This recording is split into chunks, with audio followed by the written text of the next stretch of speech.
তো শুরু করতে না করতে আমার বন্ধুরা যার যার মতো টমেটো ফুলে মানে কি করতেছে। হ্যালো বন্ধুরা, আপনারা সবাই কেমন আছো? আশা করি তোমরা সবাই ভালো আছো, আর আমিও ভালো আছি। আমি আরো একটা নিয়ে আসলাম মিনি ব্লগ। তো শুরু করা যাক আজকের ব্লগটা। তো শুরু করতে না করতে আমার বন্ধুরা যার যার মতো টমেটো ফুলে মানে কি করতেছে না মানে বেলুন ফুলাইতেছে, কারণ আমাদের স্কুলে যে প্লেটিয়াম জুবলি হয়ে গেল তার এই বেলুন ফুলাইতেছে আর এই বেলুন দিয়া সাজাইতেছে। ওই বন্ধুরা, এই ছাত্র প্লেট গুলো আমার পুরাই জুস লাগছে। আর তোমাদের কাছে কেমন লাগছে কমেন্ট করে বলে যাবেন। এই প্লেট দেওয়ার একটাই কারণ, আমাদের স্কুলে সাংস্কৃতিক শুভযাত্রা আরম্ভ করব। আর এই যাত্রার কারণে আমরা সব বন্ধু রেডি হয়ে গেলাম ধুতি পিনতে। ওই বন্ধুরা, আমাকে ধুতি পিন্ধার পরে কেমন লাগছে আপনারা সবাই কমেন্ট করে বলে যাবেন। আর এই ধুতি পিন্ধা জীবনের ফার্স্ট টাইম। ওই বন্ধুরা, এদিকে মায়াবিনী গীতটা কয়া স্মৃতি তর্পণ শেষ করলো।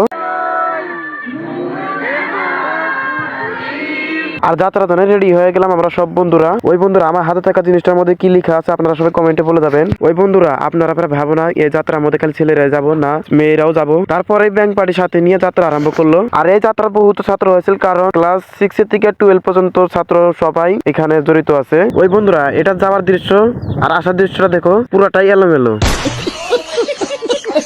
আর এই এলোমেলোর হওয়ার একটাই কারণ, মিনিমাম 2.5 ঘন্টা যাত্রা করা হয়েছিল। তার জন্য এই দৃশ্য। আর এই দৃশ্যটা আসার সময় যাত্রা শেষ হওয়ার পরে দিল আমাদেরকে দুপুরের আহার। আর আহারটা ছিল ডিম, পুরি আর মিষ্টি। আজকের ব্লগটা এটুকুই। আর ব্লগটা যদি ভালো লাগে থাকে আপনারা সবাই কমেন্ট করবেন। তোমাদের এই লাইক কমেন্টের জন্য আমরা ভিডিও বানানোর জন্য আকর্ষিত হয়ে থাকবো। তো ভালো থেকো, সুস্থ থেকো, টাটা, বাই বাই।